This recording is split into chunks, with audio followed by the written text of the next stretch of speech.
Welcome to the Gothamcast. This isn't the podcast Gotham needs, but the podcast Gotham deserves. That's right, I've been holding that back all week. Goddamn. Cheese factor. I am Admiral Joker. Joining me this week is my wife Karla. And of course our usual gang of rogues, Chris, Carty, Kovacs. And Mario, now known as Cryonova, Benegas. This will be our first Gotham cast. This will actually going to cover the entire series of Gotham, which has aired so far, and give her thoughts on it. And every week an episode airs, we'll be doing an episode about the episode that airs. So hang on one second. My son has something. Go. Yeah, go. Go. Get out. Anyway, all right. So let's go. So what were your expectations of Gotham ahead of time before we start talking about the show? What did you guys think was going to happen? Or what did you guys expect to see? I'll have you know. No, why don't we let Karla start? No, I don't want to start. Well, why don't you guys start? Neither one of you are really Batman fans, so you guys start. I guess I'll start then. Fuck modesty and all that shit. Or what is it? Fuck being I don't know. Fuck it. Anyway. Yeah, I'd say, first off, I am kind of a Batman fan. I've been more of a, I'm kind of all around. I like different comics. I guess I'm not like you are, Matt, where you're straight Batman. But anyhow, my expectations for Gotham, to be honest, my expectations were something what actually Mario brought up while we were talking before we started the show, a little comic called Detective Comics. That kind of feel of grittiness and so forth. I kind of expected that would come out of this series. I didn't expect that it was going to be anything like they're going to try to copy Christopher Nolan's Batman or anything like that. But I did expect that they were going to try to, for once, be a little bit more authentic to Batman in the sense of what it would have been like before Batman became Batman. And so far, that's the feeling I've got so far from the series, and so I'm pretty happy about that. Yeah. All right. Well, I was expecting a Batman prequel series. I wasn't expecting Smallville, but I was expecting something, more along the lines of something similar to like the feel of Batman Begins. So, I was actually looking forward to it. The cast seemed like a good choice, but we'll talk about that here in a little bit. Karla's got to take care of something real quick. So we'll go ahead and get things started by talking about the episodes themselves. We'll start with, of course, the pilot. The pilot started off, typical, the murder of Thomas and Martha Wayne. However, interesting caveat. This time around, Selina Kyle actually witnessed the murder. I think that's an original take. Yeah, it is, for sure. Yes. Pretty much the bulk of the episode is consisting of James Gordon and his partner Harvey Bullock looking for the killer. They're pointed to Mario Pepper, a low-life thug, who is who actually is apparently the father of the future Poison Ivy. Well, spoiler alert. They try and apprehend him. Things go bad, and Bullock ends up shooting and killing him. Oh, spoilers here for those that you haven't watched. After Bullock ends up killing him, it turns out that there's actually a conspiracy on framing Pepper for the murder of Thomas Wayne. This brings us to our B story with Fish Mooney, the big gangster, I guess, of the series so far, who worked for Carmine Falcone, and apparently she worked with Falcone to set up Pepper for the murder. Working for her is good old Oswald Cobblepot, the Penguin, who rats him out to the MCIU to say that the fix is in, or that, it was a frame job. Well, they convince, she finds out, gets pissed off, and tries to, and they end up having Gordon pretend to off Cobblepot. All in all, I thought that's a very brief overview, but all in all, I think it's a pretty good episode. What do you guys think? I'll start off on that one. Yeah, myself included with you, Matthew. When the show, obviously first, arose from the rumors and all that, and then finally came to light. Yeah, my expectations were pretty high myself. I'm a pretty good Batman fan myself. Probably not all knee deep into the comics as much as I like to, but yeah, from the first episode, yeah, I gotta say they did capture the mood, and that was something we all talked about a lot. Was did they capture like the Gotham City mood, the character of the city itself? Because that's what it's all about, the lifestyle. Lifestyle of the people, obviously Gordon now being the new player for the police. Yeah. Looking at how all the characters are in this case and looking at the intricacy, I like how layered it is. That's good. I mean, you can have a Batman movie, but if there's not much layering to the characters, not much layering to even the city and the bad guys, then you have a half-assed show. But so far, I think the writing, at least with the first episode, was well executed. I think it did a good splash in the first movie. They set up universe building, they set up universe building, which is necessary for this type of show. Mm-hmm. Carla, what did you think of the first episode? I thought it was pretty good. At least I got past the killing of the Waynes rather quickly. We didn't have to build up to it, so we're jumping into it. Yeah, it didn't end up being a whole season arc like I thought it was going to end up being. Trying to build up to who kills the Waynes. Instead, we already killed him and we're moving on. What did you think, Chris? Yeah, I thought it was good how they established, they wanted the first thing right out the gate was the Waynes getting killed. Get that out of the way. Not just really getting it out of the way, but setting up really the series. I think it's important to do that because it's the pivotal point in what Gotham becomes between what it is at the time this happens, before it happens, the time it happens, and then everything that happens after that, leading up to where Bruce Wayne comes older and then, of course, becomes Batman. Because it's important for people to see, how things are going to just change really from that point going forward. Actually, the way I said that, it kind of sounded like we kind of saw more of what Gotham is beforehand, which you kind of did if you really watched that first pilot. They kind of established the fact that things were already kind of fucked up before the Waynes died. Yeah. The Waynes, they established the fact throughout the first couple of episodes that the Waynes were starting to kind of get things in the right direction, starting to heal the city. And then, so when they died, it's like the shit hit the fan at that point. They were the glue.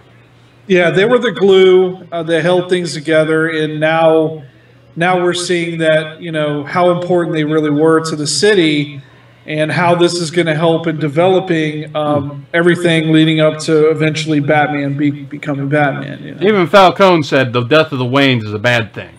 Yes, exactly. Exactly. So let's go ahead and skip it by talking about the cast. Ben McKenzie as Jim Gordon. I like him. Yeah, me too. Kind of reminds me a bit of what's his name on who in Batman in The Dark Knight Returns, Joseph Gordon-Levitt. It kind of looks like him a little bit. It does. I think if you had to pick somebody who would be as good as Gary Oldman did, I would say this is definitely the guy to get. So I think they did a good choice. But he's not Oldman's Gordon.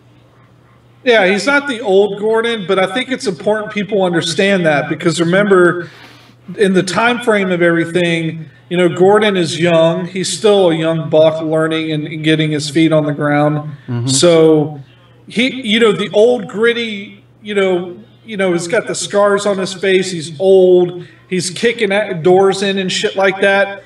You're not going to see that Gordon until, years later once Batman's already established. So that's people need to understand that that's going to eventually happen. But this is a young Gordon, and I think they did it. They're doing a good job so far with that actor. Mario? He simply needs to grow the stash, and he's got the whole package. He's got to have the bitchin' stash. He's got to have the stash. What if it's a setup? Like maybe towards the end of the season, he'll say maybe they'll. It wouldn't surprise me if they pull this number and go, hey, hey babe, what do you think if I grew a mustache? Kind of make a joke out of it. Yeah. I could see them doing something like that. I kind of hope they don't because it's kind of campy a little bit. But Jada Pinkett camps up the show plenty enough as it is. We'll get to her. Yeah, true. We'll get to her. Carla, what do you think? I like him so far. He's a very good lead. Now, my favorite character, Harvey Bullock, played by the always awesome Donald Logue. Okay, yes. If when they said Donald Logue for Jim Gordon, I'm like, no, he's going to be Bullock. There's nobody else that could do it. And I was right. He is awesome as James Gordon. Or as Harvey Bullock. Sorry. Well, and for some reason, he gets a crap beat out of him a lot. I love it. Yes, he does. He does. He plays the comic relief, but he's not overly so, which is nice.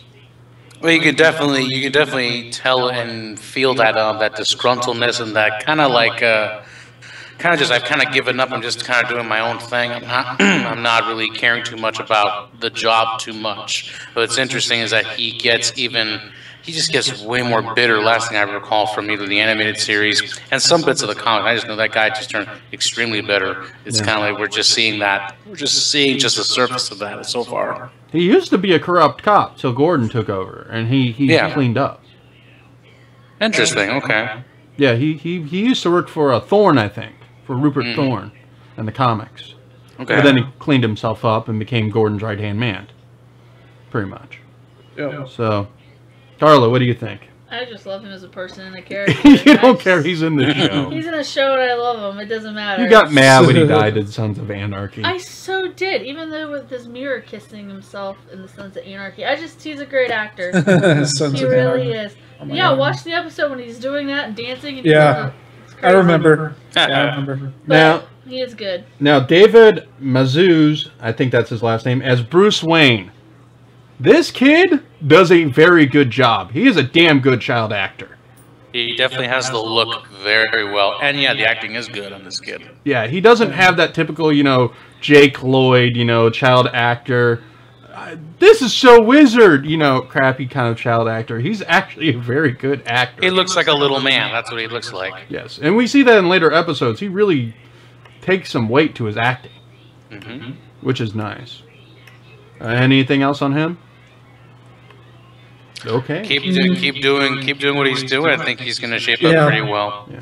Although I am a little curious if I know this is probably thinking way too forward in the future, but if we dump on, let's say 2, 3, or 4 seasons, let's say if it does go that out, do you think they're going to give him a big age difference gap? Do you think they're going to maybe get another actor to maybe portray him another 5 or 6 years older or 8 years older?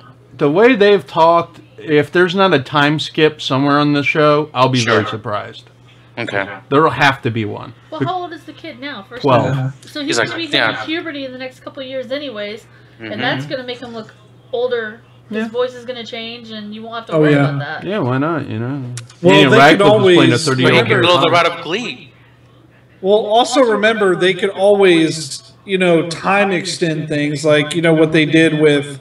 when they went from Dark Knight to Dark Knight Rises, they said it was like an 8-year gap or something, between the two movies.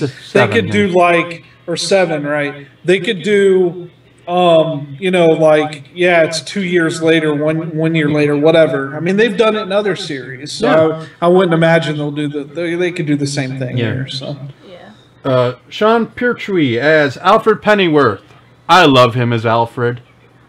Yeah, that's awesome. He's pretty good. And he's the son of the third Doctor. But yes, he is, too. I want to see him grow as a character. I want to see more dimensions of him since he has to take on the parental role of young Bruce Wayne. True. Yeah. He's definitely kind of taking that little Bruce Wayne says, Alfred, do this for me. He's like, yes, master. I don't know. But, no. You get yourself. I like it now. Earlier, you're telling Bruce to get the hell off the roof. Yeah, and I like that. Get the bloody down from there. Get off the bloody roof. Get off the bloody roof. I do like that. If you're gonna jump, at least use this kite, and the kite's conveniently shaped like a bat, or some shit like that, Let's just camp it up some more, No, honestly, I think I think he's doing great. What made me even like him more was the last episode where you got to see him really worry for Bruce, and now he finally gets what Bruce is doing, and now he's helping him. And this pushes him even more into the role of not just being his butler, not just being his like parental guardian, but it's being his like friend and almost his first sidekick. Because a lot of people say Robin is his sidekick. No, technically Alfred is his first sidekick. Yeah. Because he's the one who was always there to help him. Because if you ever, not just the comics, but luckily they portrayed it in the movies, that Alfred... Well, the later ones, the more recent ones. Well, right, the more recent ones. Well, no, actually, go look back at the Michael Keaton ones. He did actually help, like... Alfred, give me that file. You know, this is happening or whatever. You need to go to the built the bat suits, apparently. Well, yeah, he made the bat suits or whatever. So yeah, he's the first psychic, and I think that's kind of what after the last episode, especially, he's starting to work his way into that role. So yeah, now I think we can all agree the stand apart, the guy who takes the cake, the show stealer, is Robin Lord Taylor as Oswald Cobblepot.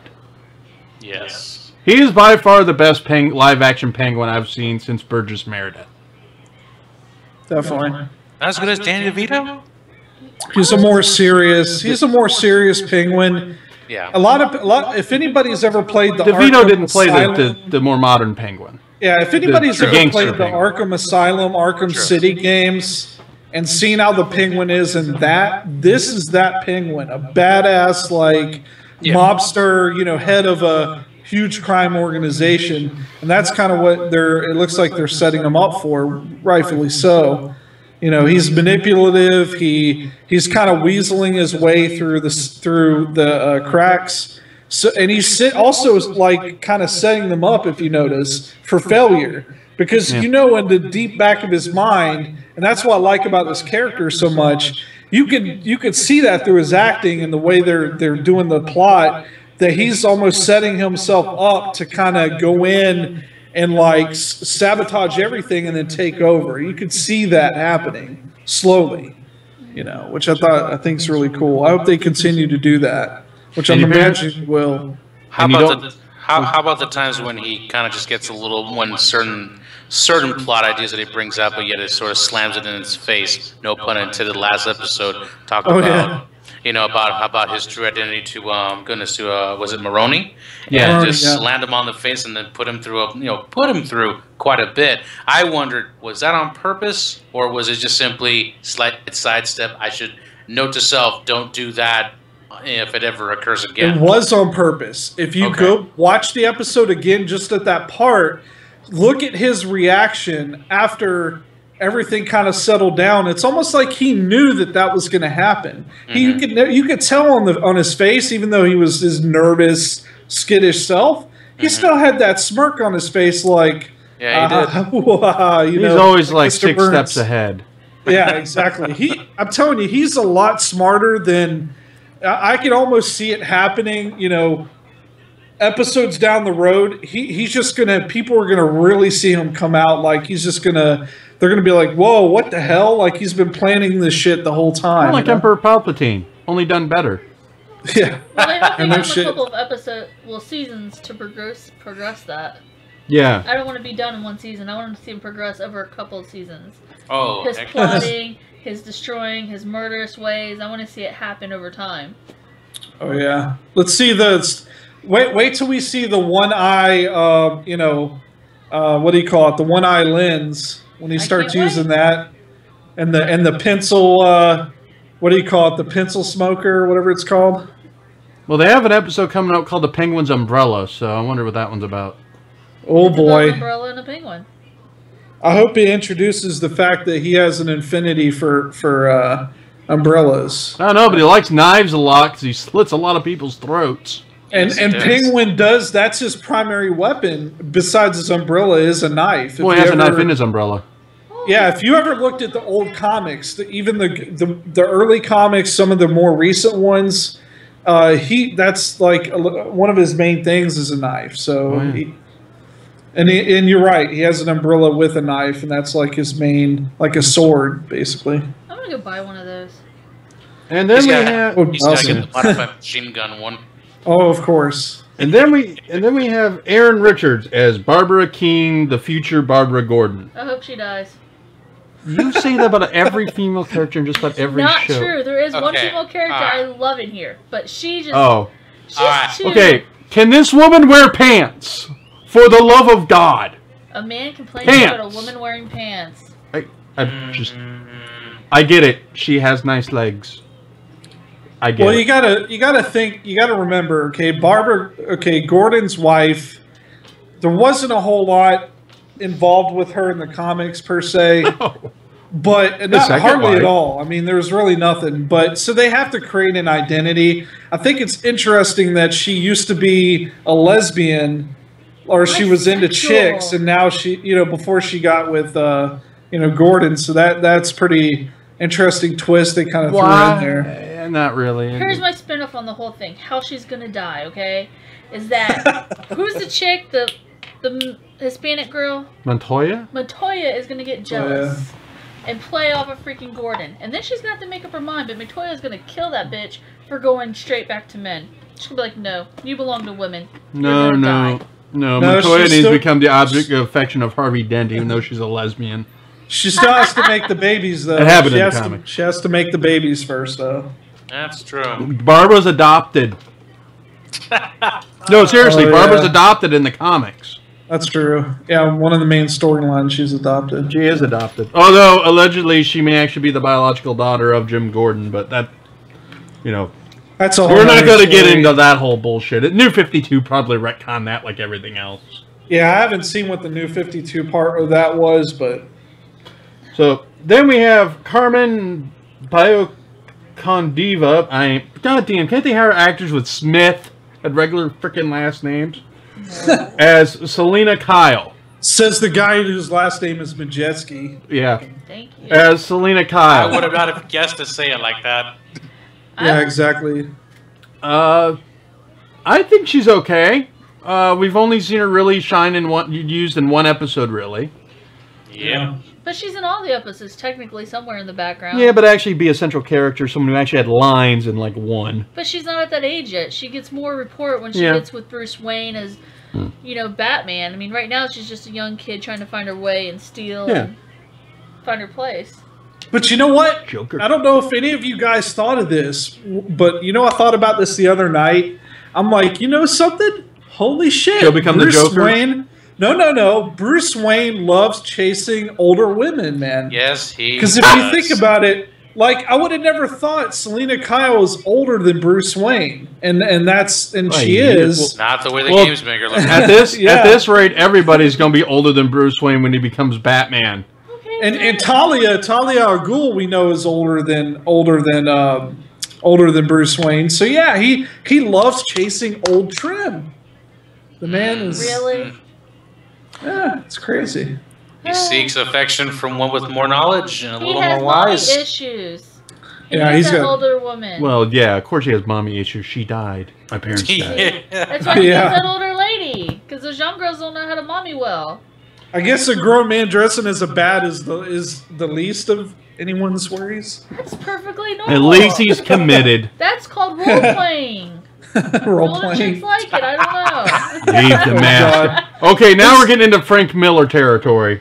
Ladies and gentlemen, this is now Gothamcast Live Triple X. Triple X edition. And apparently Chris is also talking about pedophilia. Because she's 13. But, you had to take it there, you. No, we just said when she gets older and like when Bruce Wayne actually like hits. They grow up, okay. When Bruce Wayne hits puberty and his balls drop, okay, then that's what we're talking about. Further in the future. Thank you, Karla. At least someone's caught up to the freaking joke. Thank you. All right, so now we have Corey Michael Smith as Edward Nygma. This is probably the most radical change in the whole series. My wife loves him. She found her some Enigma candy. I don't know if she just he loves him because of where he's actually placed in the show. She thinks this is rather a little ingenious in her ways. She says, "I love where they just placed him because you can totally see where he will kind of gain that mighty ego he gets, and just kind of sort of tries to show that he's ahead of the curve. But then again, that's what any bad guy thinks they are." No, but I totally agree. Where he's placed in the show is just totally awesome. his insight, his communication, what he's learning. It's going to help put him ahead of Batman when he gets there. It's definitely Arkham Origins, because in Arkham Origins, the Riddler was in the same position almost. I think he was in GCPD at the time. And that's the big thing about the origin story with Riddler. Wasn't too he didn't go that far back, but it's reasonable to say that he could have been in the Gotham PD, because eventually, before he becomes the Riddler, he does eventually become like just a scientist. Working for under Wayne Enterprises. I mean, that part of it, the third Batman movie, Jim Carrey. That's what I was Jim Carrey one. Like, no, not the spandex. That part. Well, that part of the story they did get correct, at least in that movie. But it's reasonable to say that could still happen. I prefer the John Glover Batman the Animated Series version. Yes, 100%. I'm quite partial to that one. Oh yeah, that's true. Most definitely. Love that animated series. Well, yeah. So it's kind of savvy. Warner Brothers just doesn't say let's redo it, but like really awesome, like modernize the. No. Instead, we end up with Beware of the Batman. No. I'm talking about hand do it, hand draw that sucker again. Then we end up with who is probably Karla's favorite character in the whole show. Jada Pinkett Smith as Fish Mooney. She is my kind of girl. The life I would have if I wasn't married. Will Smith's fetishes put to the small screen. What are you talking about? She keeps that man in check. She'd be like, bitch, sit down and do what I say. I love that one line, like, you don't call me mama. You gotta earn me calling you mama. That's right, man. I wonder if that's showed Jaden when she's like, you're gonna do those movies with your daddy.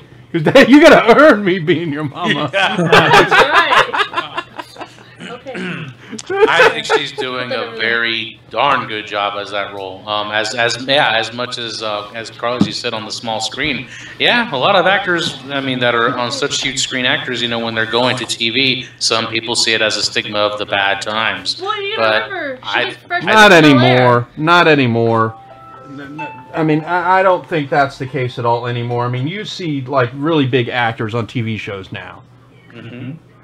I mean, you're getting more and more people on these kinds of shows, so I don't think that's a stigma anymore. Especially, you know, you see these big name actors on like shows on HBO or FX. But as far as there's a character on the show, I love her character. I like how she's portrayed him, and I like how she's devious, strong, dark, and gonna kill somebody. Yeah, this totally me.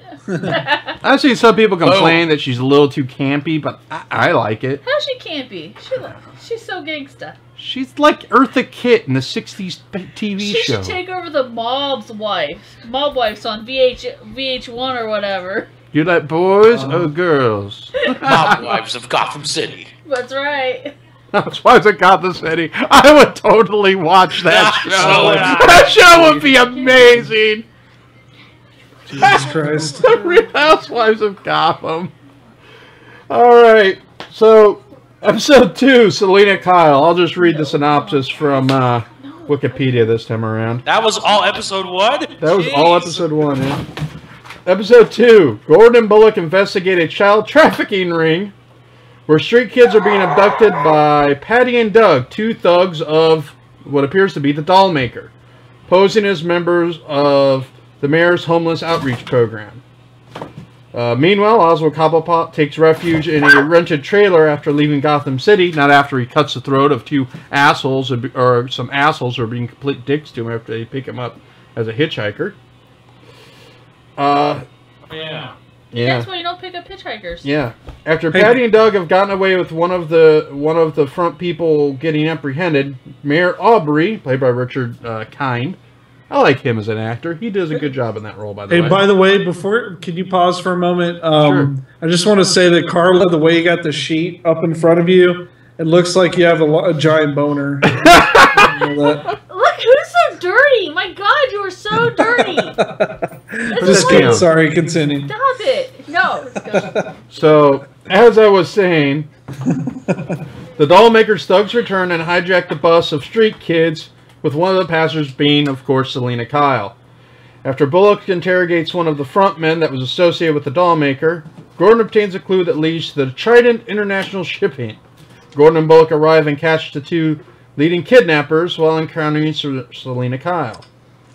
While Bruce has a plan to find a way to help the children, Gordon meets with Selina, who states that she has been watching him in his visits with Bruce and might have some information on the person who shot the Waynes.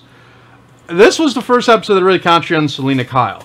And I say good. It actually gave her some character, or developed her character more. What I really like is kind of the building between Gordon and Bruce's relationship a little bit more. Especially, I think this is the episode of the scene where Alfred shows up and says, "Look, I need some help." Yeah. Brody, don't do that. Take that out of there. So, hang on one second. You guys talk about the episode real quick. Yes. You don't want to know. Sure. Well, we're talking about the second episode, right? Just right, where Selina Kyle fucks up the one guy with the claws, and she's like, "Yeah, that's right." See? And she's like, "You'll be okay," and she shoots him in the head. What a great friend.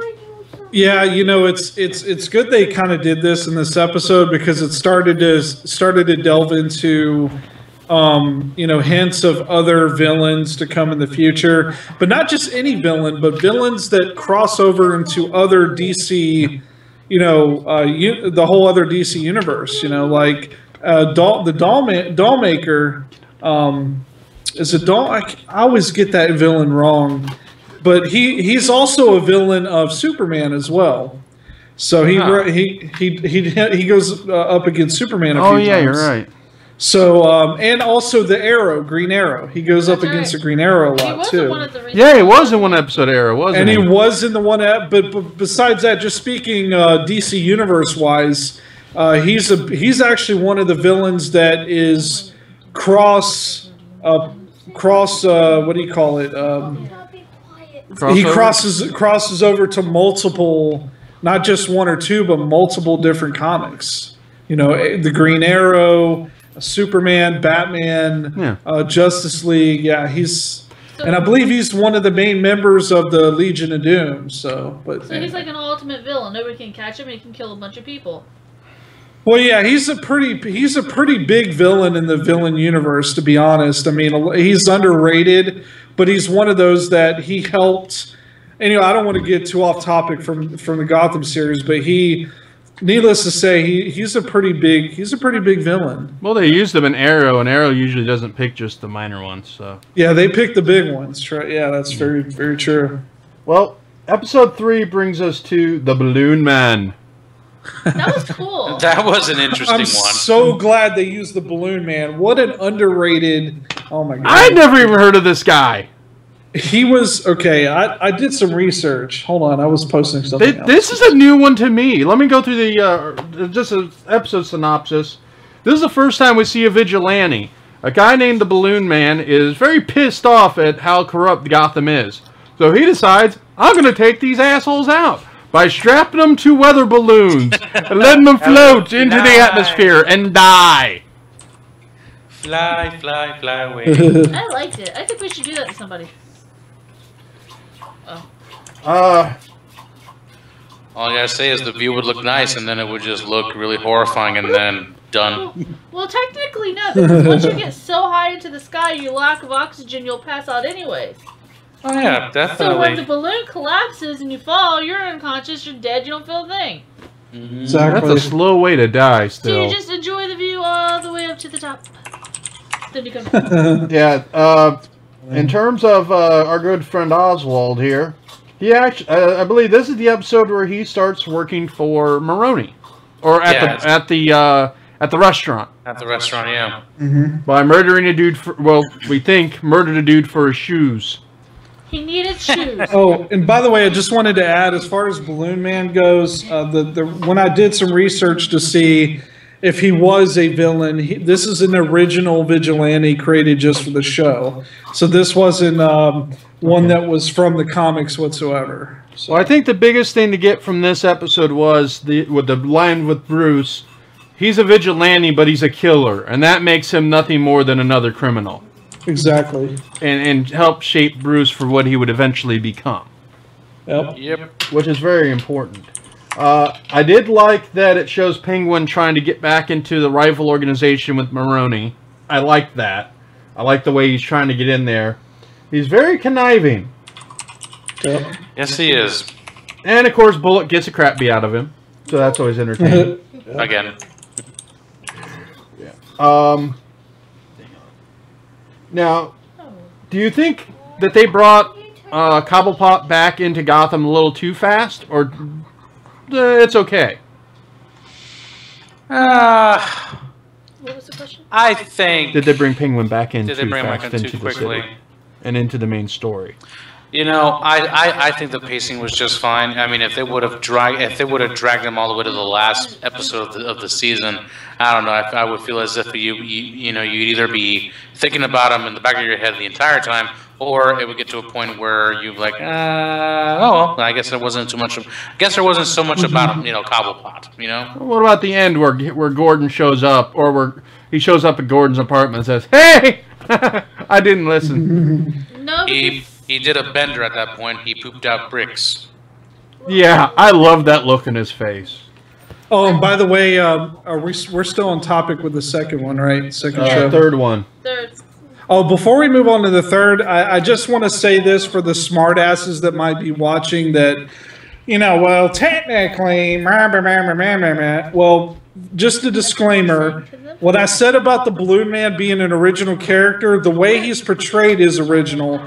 Technically, there was a Balloon Man villain in the DC universe, but this isn't the same one. This is a totally original Balloon Man. That one was a villain that was one of the Metal Men's villains. So it has nothing to do with Gotham at all. Yeah. And he's totally different. He's not the same Balloon Man. So, sorry. Go continue. Thank you for that clarification, Chris. Thank you for the clarification. I forget that, if I say something, I got to make sure that, because, there's always going to be that one little fucking nerd that's like, well, technically. Like, we're not fucking nerds. And it did hint that.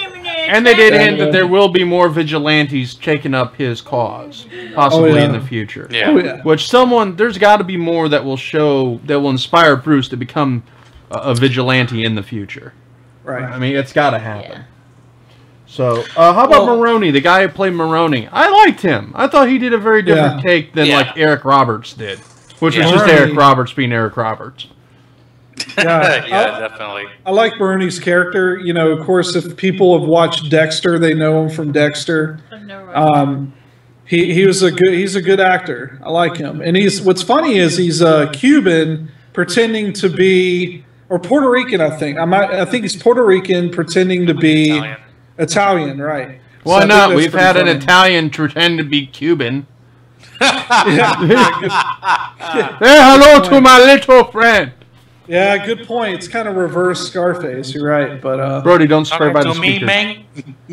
But yeah, that's that actor. I like that actor. He's doing a good job as Maroni. So yeah, or Baroni, or Baloney, whatever the fuck. Maroni. And what's up with Latoya trying to cockblock Gordon? Man, I'm telling you. She's all like, "Oh, your boyfriend's a dick," and Barbara's like, "I love him. It doesn't matter. You know you want to come back." Well, Barbara just laid it on good. I guess so. I don't know. I guess I didn't get a chance to say too much about Barbara, but I gotta say she's a little too pretty, in my opinion. I agree. I really don't think she's that pretty. I think she's a little. There's a wee bit too much uptightness with her. You can almost break the tension with I don't know, with glass with her a little bit. With Barbara? Yeah. Really? Because I just see her as a ditzy cheerleader, kind of plain Jane type. I don't see anything seductive or anything about her that would make anybody really want to be with her. No, just more uptight. Kind of more like, no. You're right. I don't. She could hold a quarter in those ass cheeks. Yeah, I guess so. But just not for me. And I just feel as if not for Gordon either. I don't know. Oh, well. Who am I to play matchmaker here? Jeez. Yeah, exactly. Oh, well. Anyway. Moving on. Moving on. So, What are you doing? Yeah, I was reading something real quick. Okay. All right. So episode 4. So back at after Cobblepot shows up, Gordon freaks out and is like, "Oh crap!" and shits a brick. Meanwhile, they start taking out a hitman starts taking out different members of Maroni and Falcone's gang. They're not sure what the hell's going on. Apparently, it's all tied to the Arkham Project. Ooh, they finally bring in Arkham into the series. Apparently, they're trying to build rebuild the asylum, at the same time build low-income housing for Falcone, and Maroni wants to build like a toxic waste dump. That probably explains a lot of the supervillains. Yeah, really. Which is kind of interesting that they're, starting to kind of, put that element in there, because if you, again, kind of going back to referencing a movie, the first Batman, the first Batman with Michael Keaton, as you know, did they use? I can't remember off the top of my head, but was Jack Palance's character, was he playing Maroni? Or no, he's playing none of them. He played Carl Grissom. That's Grissom. That's what it was. Grissom, yeah, was the guy who played. But that plant, that chemical plant, all that isn't there yet. So I'm guessing this is going to lead into that, which is eventually maybe that's where the Joker falls in, and that's where the Joker falls in exactly. So, or at least one of those stories. At least one, yeah, exactly. There's others as well, but we'll just. It'll be interesting. The cool thing was seeing Penguin, or Cobblepot rather, beginning his move up in the organization. How?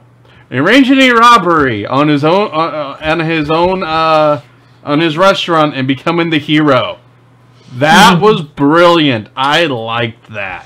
So I'm telling you, more proof of what I was saying before. He is a manipulative son of a bitch. He's smart. He's up to something big. He wants to, take over. Yes, he does. Which eventually he does. So, but anyway. Oh yeah. I love the end where he gives those guys the cannolis. I'm like, yeah, somebody watch The Godfather Part 3. Funny. Yep. And they just fall for it. I'm like, oh, come on. So what do you think of his way of moving up, But of Karla? course, they're just I think it's perfect. average thug. Any way to move up is to kill people and take their place. So is that how we're supposed to do in the corporate world? No, That's kidding. how it's done a lot in the corporate world if you think about it. People sabotage people and take their place. It's true. If you take a box of paper clips and you're above me, I'm going to rat you out and get you fired, and then I'm going to take your position. Hell yeah. Now, this is where we start to really see the breakdown between Gordon and Barbara's relationship. Mainly because she wants to know who the hell Oswald Cobblepot is. That's because of her ex-girlfriend. Yeah, keep saying, who the hell is this Cobblepot guy? Did you kill him? And he can't just say, look, baby, I know I love you. I didn't kill him. Just let it go with that. Or my personal, not favorite part, but she wants to be that involved with him. She wants to know everything. But I mean, come on. I mean, I've known people who are either in the CIA, a couple people that were in the CIA or in the police force, and there is that separation of what you're doing at work, especially if you're a cop, that you probably can't even disclose even to your own family. Oh yeah. I agree. So, but I don't think but yet she wants to probe more, and I'm thinking, oh boy, this is gonna cause more tension than it has to. Or there's gonna be more drama on this side than there has to be, I guess. Oh yeah. I wouldn't want to know. If Matt went out and straight up murdered somebody, don't tell me. I'm good. Just don't get caught with a body. There you go. Who knows it? I mean, that's just how it is. Do not get caught with the body. Don't come home with the stuff and clean the car, and I'm good. I don't want to know. At least clean up after yourselves, dang it. Don't ask me about my business. I don't ask you about your business. We're good. Precisely. Yep. And it starts to see the breakdown between Bullock and Gordon's relationship as well. Especially since Gordon won't quit on one. They both know that Pepper didn't kill the Waynes, and he still wants to investigate. And I think Harvey's starting to suspect he may not have actually did the deed on Cobblepot. Yeah. I can sort of see that. It's probably a matter of time before he either really starts putting those dots together. He will eventually. Because I'm pretty sure he will. Yeah. Yeah. So, episode 5 is probably the first one to actually concentrate mainly on Bruce Wayne in my mind. What you totally failed to mention in the beginning episodes, Pepper's daughter's name is Ivy. I did. I said the Pepper here? Ivy, yes, she'll be the viewer over there, Brody. Damn it. Yeah. Apparently, Ivy Pepper is now Poison Ivy. It's like pepper spray, but Pepper Ivy. Yeah. So episode 5, titled, I believe it was Viper, introduces where a new drug called Viper is on the market. I love this episode. Yes, I did too. Venom. Viper is Venom. Yeah, the prototype Venom. Venom comes from, I hope. Yeah. Which actually shows us just what Bruce actually becoming a detective. Oh my God! For the first time ever in live-action Batman, Batman's a detective and he's a 12-year-old. Technically, he's not Batman yet. I know. And also a disclaimer for those who, again, being the, I guess, the designated comic person, lore, whatever. So Venom, just so you know, is the formula that Bane uses to become Bane. So for those who don't know, so that's where that little bit of a wink. But Bane wasn't the one who concocted the formula, would I be no, right? No, not at all. Someone else did, and it was the person. Well, it's funny because in the anyway, we won't go too far. In the movie, it was Woodrow, but Woodrow had nothing to do with it in the comic. Not in the comics, no. Okay. Woodrow was a Floronic man. He had something completely separate. Because Bane was in prison, and they used him for medical experiments. Exactly. So, part of the best part I thought of the show was one, Bruce actually trying to investigate what's going on with his parents' company. He wants to know what's going on with the Arkham Project. This was something they established his parents were very big on. Maybe even the reason they were really killed.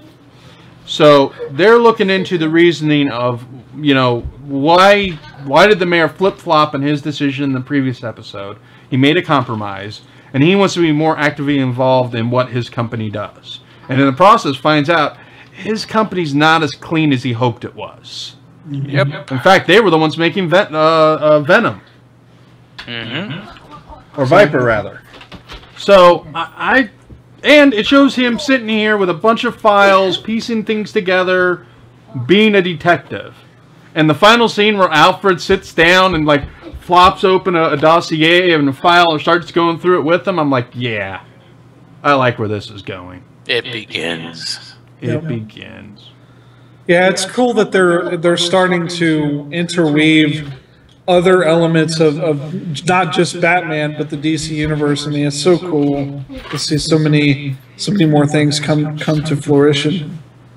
Oh yeah, most definitely. And Penguin, apparently decided to spill the beans about who he really was to Maroni.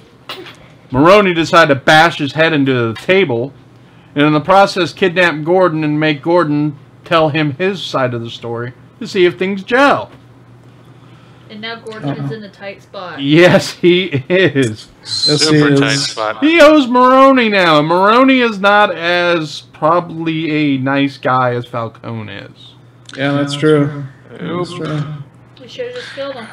What do you think Falcone, this will be a question for, I guess, all of us, where do you think Falcone's going to take this? You think he's going to strike back as hard as you think he's going to probably do, or you think it's going to be that, as everybody else within the group's going to say, he's just weak, he's old, he's just, but they don't understand why he's biding his time, I guess, with strike back, you want to say. I don't think he's going to lay down and take it, and it's going to be quite interesting to see where it goes with this chick that Fish is making for him. Because I think he's going to end up strangling her at the end and killing her and then going after Fish. But Fish's other partner that she's sleeping with, the Russian, that's what you got to watch out for. I think he's going to come up and take it out. Yeah, that definitely could happen. There's a lot of possibilities. They could. Who knows? I mean, it's early. It's too early to say, but if I were to guess, I mean, they created Fish Mooney as an original character for this series. Could she only end up lasting? I don't think she'll be just a one season character and that's it. So I would imagine no matter what happens, she's going to survive through the whole thing, at least for the first season. Because if she ends up getting killed the first season, I'm going to be really shocked. Because the way it seems like they're portraying her as someone that's going to be a regular in this series. Oh, of course. At least for a while, anyway. So I think it's going to become between her and Cobblepot in the end. Probably. And Cobblepot will probably win, of course. Because, yeah, you know, he's going to be... Now, what about this insane theory? He's the Joker. That is the dumbest... Cobblepot is the Joker. Oh, that is so fucking stupid. That's not going to happen. That's the stupidest thing ever. He has to walk. There's no way. And if that happens, see you later, Gotham. That's one Well, less show I'm mad if watching. they introduce the Joker, period. I'm going to be getting up my seat and going to the bedroom crying. Yeah, they better not do that. That theory... You know what that theory comes from? That comes from these stupid fucking dumb... These dumb kids that don't know anything, not only about the comics, but don't know anything about comic to TV or comic to movie transitions. They're not going to do something that crazy. Yeah, it'd be like making the Mandarin nothing more than an actor. Yeah, and I hated that. I know a lot. Or the of people Joker killed Batman's parents. Yeah. But on the flip side, they kind of hinted that there's a possibility that the Mandarin could still become the real Mandarin. Oh, they said it explicitly. Yeah. In that one shot, they said, you know, the real Mandarin's pissed off you used his name. We're breaking you out of prison to meet the real Mandarin. I don't know if you've seen that one shot yet on Dark World. That's a great one shot, by the way. Yeah, if you see that, then you know, okay, then the real Mandarin does exist in the universe. Yeah, you know, because the Ten Rings kidnapped Tony Stark to begin with. Yeah, the guys that kidnapped him work for the Ten Rings. Yeah, he works for the Ten. That's his group. They even mentioned it, but that's a different topic for a different show. Yes. So, overall, what are you guys thinking of Gotham so far? A scale of 1 to 10, I'm giving it a good, about a good 9. You know, I think for right now, they just got to keep going with what they're doing, and I'm just hoping they just have the, you know, I'm just hoping the writers are on cue here. You know, every step you take, kind of just wait to see, you know, well, how would this or this react if, you know, if I was a fan watching the show.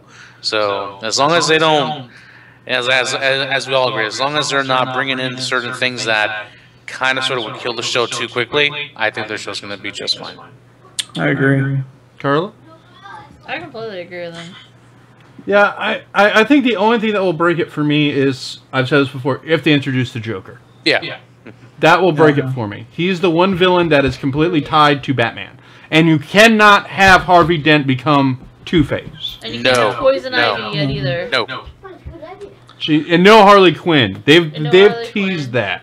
Harley Quinn is just, I mean, that's just way too much out there. It's just way too much in the story. Well, yeah. Yeah, I will say this though: if they introduce Harley Quinn, they need to do it right in the sense of, you know, remember she was a doctor, a psychiatrist before she became Harley Quinn. Before younger years, probably her younger years. I'm fine with that. Well, you think they introduce her first for a couple seasons before they even think about the Joker, and Bruce Wayne has grown up and started to become interested in being Batman.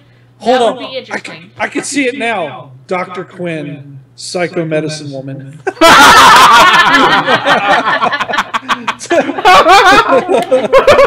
Oh my god. That would be perfect. It'll be a spin-off. That's see, I gotta copyright that shit. Oh my god. We just came up with it. No, honestly, man, I think this series is before the last episode, I would have gave it probably a 7. You hated the way they were doing Bruce Wayne. I hated the way they're doing Bruce Wayne, but this last episode was good. Now I like how...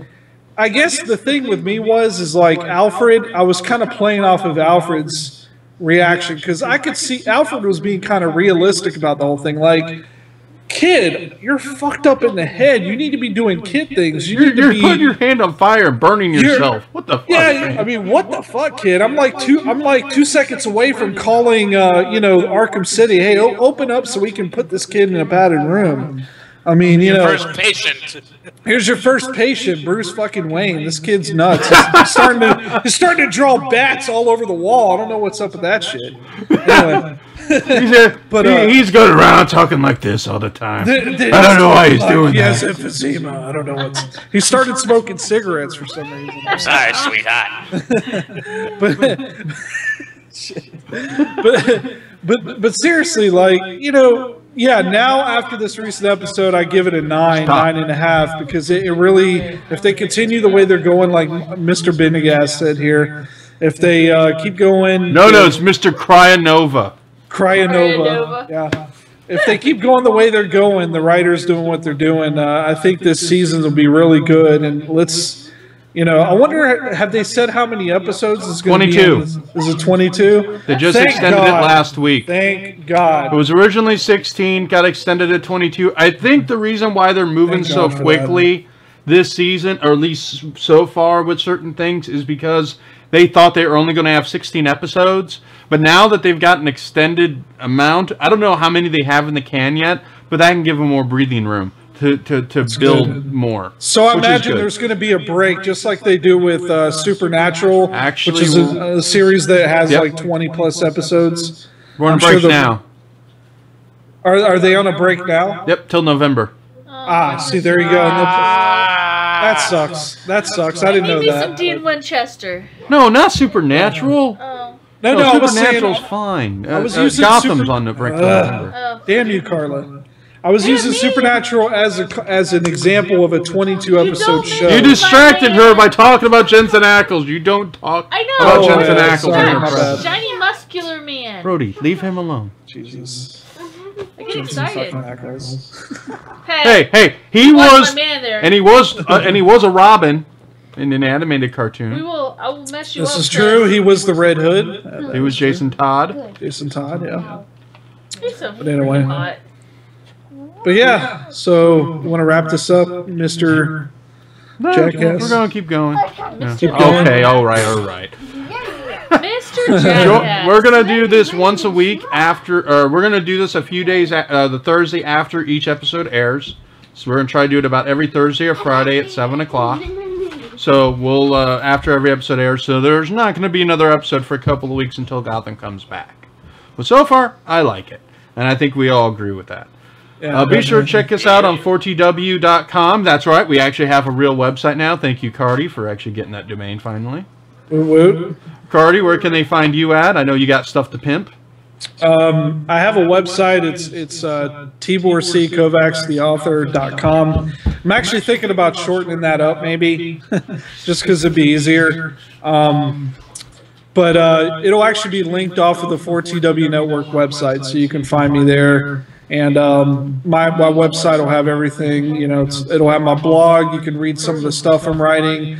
Which I'm writing a lot of. I decided because of the Halloween season, I decided to start putting out my horror stuff first, and then going into the holidays, I'm going to release a very nice family-friendly story that I hope everyone will like. So, stop. Good. You guys can let me know what you think about that if you're avid readers, of course. Mario, where can they find you? Or Cryonova? You know what? Just let that part go. Just keep it as. I like the name. It's saying I've made a decision. It's Cryonova for now. It's Cryonova now. Fine. Oh well, you can find me on Facebook at Mario Benegas. I haven't made a Cryonova one yet, but who knows? Give me some time. To get a logo for you, are we going to get a picture of Nova from Marvel Universe and like make them all icicle-y looking? Nova's a chick. I think I may have. No, Nova's a guy. Maybe Nova's a bisexual. I thought Nova was the chick in Guardians that Karen Gillan played. You're so stupid. I just want to punch you in the mouth. All right. I want to punch you in the mouth sometimes too. No. Nova is best known from Guardians of the Galaxy. He is part of Guardians of the Galaxy, but not in the original team. He joins later on. He's the other. Anyway, we're getting off topic, but I'm not a Marvel guy. Yeah, clearly. Anyway, all right, Matt, where can we find you? Anyway. AdmiralJoker.com, 4TWNetwork.com, and Facebook, and Majeski. Carla, I don't think you want people to know where to find you. I don't want to be found. She cannot be found. Yeah, and if you find her, then you consider yourself finding a very deep hole that you're going to fall into. And remember, somewhere in the middle of Zephyr Hills. Yeah. And remember, this is the Gothamcast. This is the podcast that doesn't wear hockey pads. Yeah, and we have wiener dogs. All commando, huh? It's kind of cold.